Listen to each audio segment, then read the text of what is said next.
pelajaran level 1 juga, tapi yang ke-8 tentang baptisan air. Kita mengikuti Yesus dalam baptisan air. Nah, biasanya kadang-kadang kalau presentasi itu sudah dibagi dalam 7 bagian ya. What, why, who, where, when, how.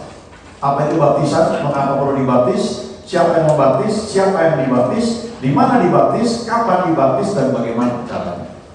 Ya, saya akan sampaikan dengan singkat saja. Yang slide berikutnya, nah ini kita perlu ingat, ini Kisah 17 ayat 11 yang tadi saya sebut. Orang-orang Yahudi di kota itu, di kota Berea, lebih baik hatinya daripada orang-orang Yahudi di Tesalonika. Karena mereka menerima firman itu dengan segala kerelaan hati, dan setiap hari mereka menyelidiki kitab suci untuk mengetahui apakah semuanya itu benar demikian. Ya, jadi 2 hal, perlu membuka hati. Ya, kalau ada sesuatu yang beda dengan selama ini yang kita dengar, buka hati saja, kan Roh Kudus yang akan memimpin. Jadi milikilah hati yang terbuka. Kemudian selanjutnya selidiki kitab suci. Betul nggak begitu? Ini berhubungan dengan saya juga dulu soal baptisan air. Karena saya dulu terima Tuhan Yesus ketika saya SMA. Saya lahir baru. Lalu saya percaya sudah diselamatkan, walaupun belakangan saya baru ngerti itu. Nah, saya dari gereja yang semua gereja Tuhan pakai ya, saudara perlu ingat, nggak ada yang sempurna ya, tapi itu seperti bagian-bagian yang Tuhan berikan untuk kita bertumbuh secara rohani. Jadi di gereja saya yang lama itu, saya ikut katekisasi ya, setahun. Setelah itu mengaku percaya atau CD. Nah, surat mengaku percaya atau CD itu yang merupakan syarat kalau mau menikah di gereja itu. Ya, kalau di tempat saya sekarang syaratnya adalah baptisan. Ya. Nah, mengaku percaya itu sebenarnya adalah menerima Yesus yang dinyatakan secara umum di hadapan jemaat. Jadi itu nggak salah. Nah, selama setahun sebelum CD, sebelum mengaku percaya itu ikut katekisasi. Dan sampai sekarang saya nggak lupa pendeta saya yang bilang soal baptisan. Ya. Dan dia cerita, kenapa orang mesti dibaptis selalu gitu ya? Nanti saya tunjukkan ya artinya. Lalu ada bilang kan harus semuanya. Kalau seluruhnya sampai di kaki gimana? Nggak bisa, mesti semuanya. Kalau sampai pinggang gimana? Nggak bisa, mesti semuanya. Kalau sampai pundak gimana? Nggak bisa semuanya. Kalau gitu dari atas aja dipakai, dipercik begitu. Itu nempel dengan kuat ya dalam pikiran saya. Jadi ketika keluarga kami, ya adik-adik saya, bapak saya, ibu saya sudah terima Yesus dan dibaptis air, saya satu-satunya yang tidak mau. Karena saya percaya nggak perlu, ya. Tapi saya punya hati yang terbuka, mau belajar. Saya bilang sama adik saya, kasih tahu dong tempat di mana saya bisa ikuti teachingnya seperti apa. Dan ada berapa kali pertemuan waktu itu dari satu gereja menjelaskan ini. Dan pikiran saya terbuka. Lalu saya memutuskan saya mau dibaptis air. Ya, itu dengan iman dilakukan. Nanti saya ceritakan prosesnya bagaimana ya baptisan air. Tapi yang saya mau sampaikan dulu adalah bahwa perlu membuka hati, lalu terbuka selidiki. Kalau belum percaya ya nggak apa-apa kan, Tuhan nggak nuntut seperti kamu akan bagaimana, enggak. Ya. Terbuka saja dan nggak usah marah kepada orang yang mungkin lebih dulu memutuskan untuk percaya ya, karena prinsip dalam kerajaan surga itu love, kasih itu mengcover. Ya.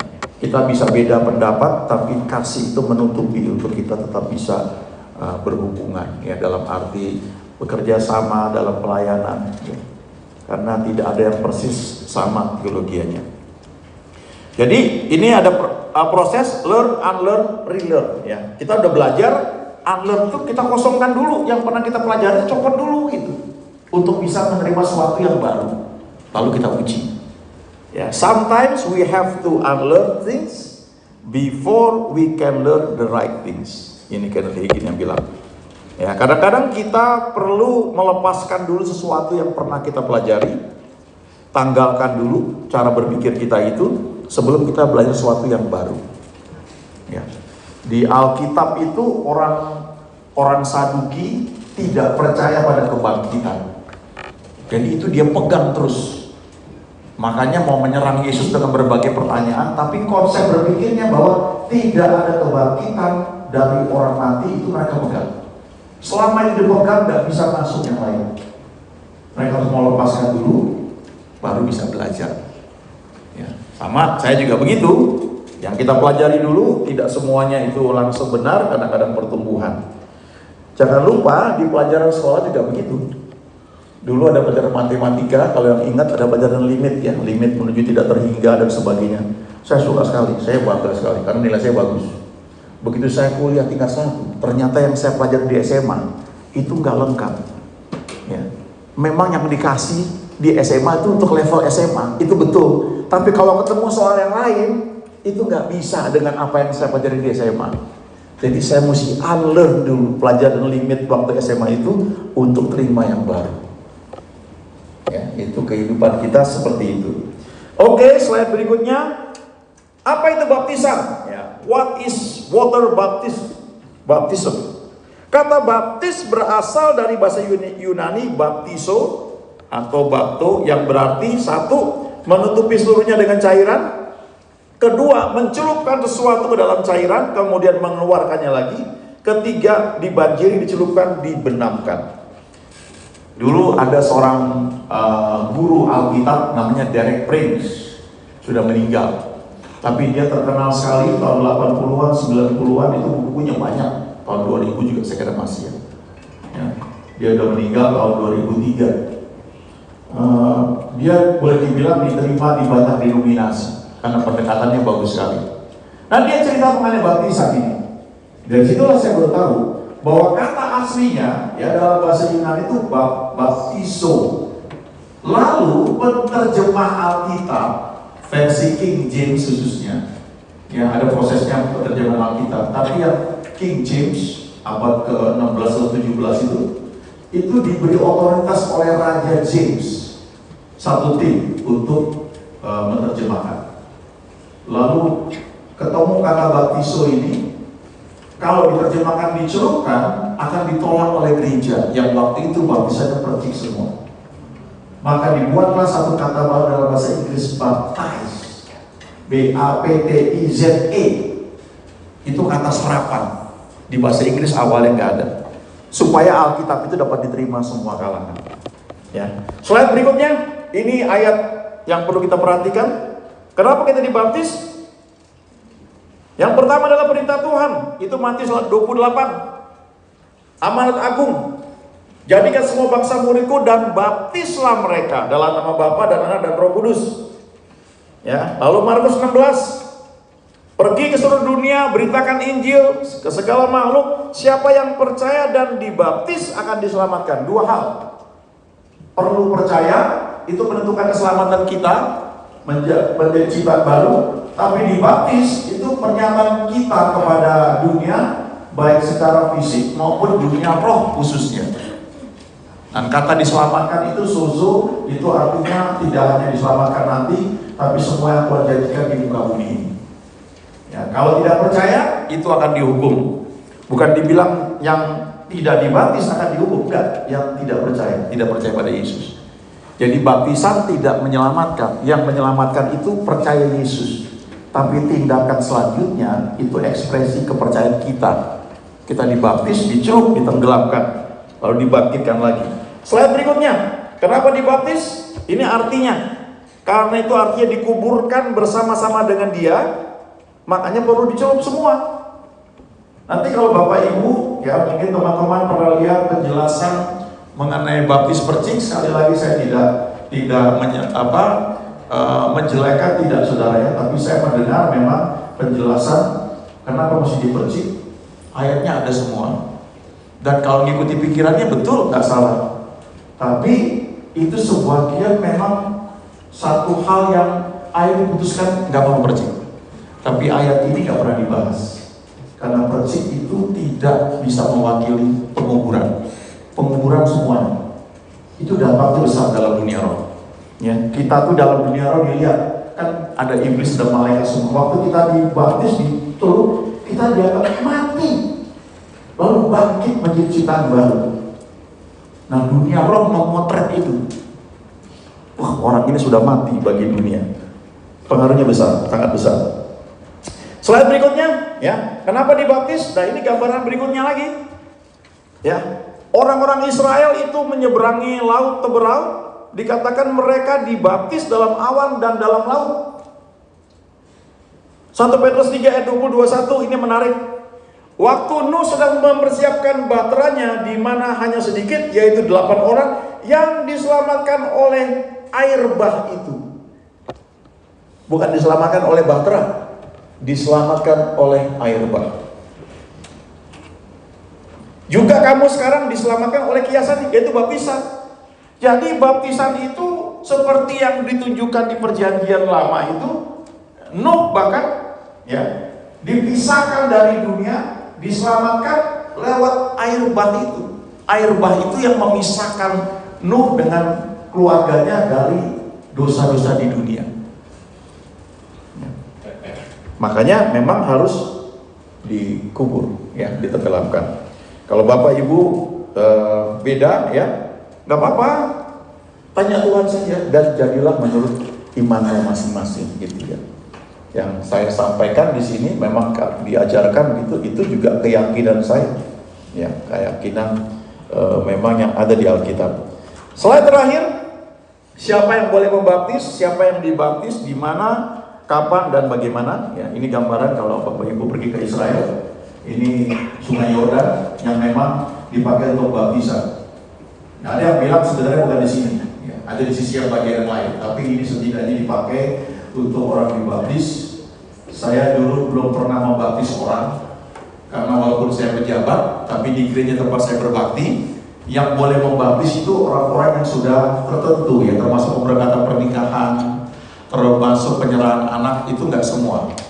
Ya, walaupun sudah jadi gembala belum tentu bisa, karena suratnya ditandatangan langsung oleh gembala senior, jadi seringnya ketat sekali. Nah, saya belum pernah membaptis orang. Pertama kali saya baptis orang itu di Israel. Ya, ada 11 orang di sini, ya, termasuk 2 orang Singapura dibaptis dalam bahasa Inggris. Itu menarik juga, ya, buat saya itu luar biasa. Setelah itu setelah saya balik, ya, baru setelah beberapa lama dapat surat saya boleh membaptis. Tapi sebelum itu ada beberapa orang yang saya baptis, saya kasih tahu saya nggak bisa keluarkan surat. Ya, tapi saya mau baptis kalau kamu mau, ya, karena baptisan itu perintah Tuhan.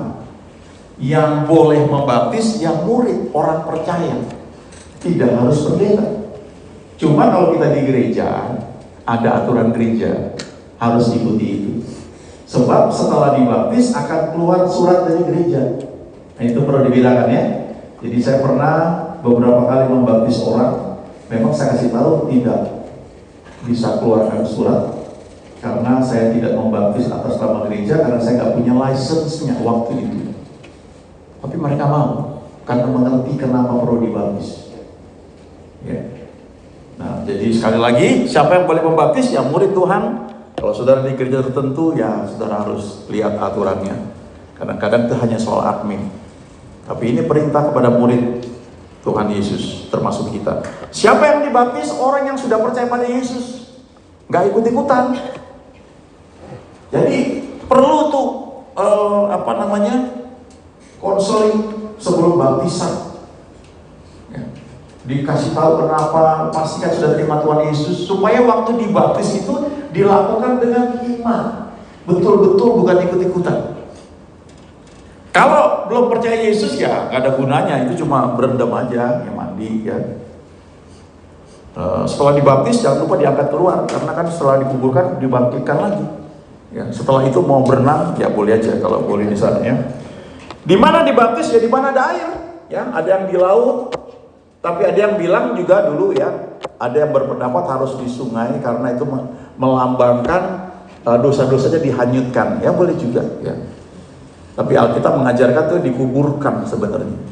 Jadi kadang-kadang ada yang dibaptis di bathtub, ya, atau bathtub, ya, di kamar mandi. Ya, habis lu angkut lagi, habis itu langsung bisa minum kopi, ya. Enak sekali.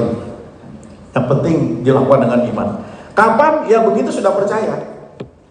Filipus habis sharing sama sida-sida dari Mesir, begitu udah ngobrol berapa lama, terus dilihat di situ ada banyak air. Gimana kalau aku dibaptis? Oh boleh, langsung dibaptis saat itu juga. Selesai itu dibaptis, Filipusnya langsung hilang, diraihkan. Nah, lalu bagaimana caranya? Ya seperti saya bilang tadi, ya. Orang yang masuk paling gampang segini, ya. Kalau bisa ada orang yang bantu juga, lalu dicelupkan, suruh tutup mata, tahan nafas, lalu diangkat lagi.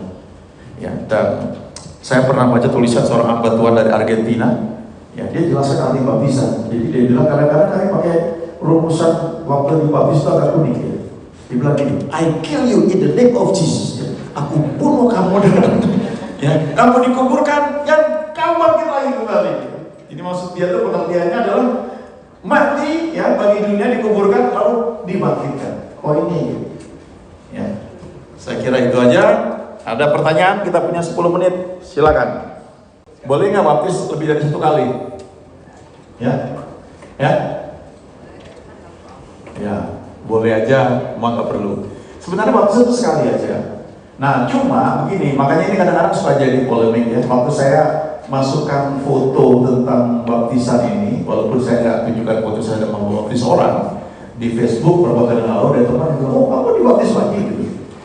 Nah, karena bagi orang-orang yang sudah merasa sudah dibaptis dulu ya, merasa nggak perlu lagi dibaptis karena seperti membatalkan yang lama. Yang itu keputusan masing-masing. Ya, kita nggak untuk berdebat ya.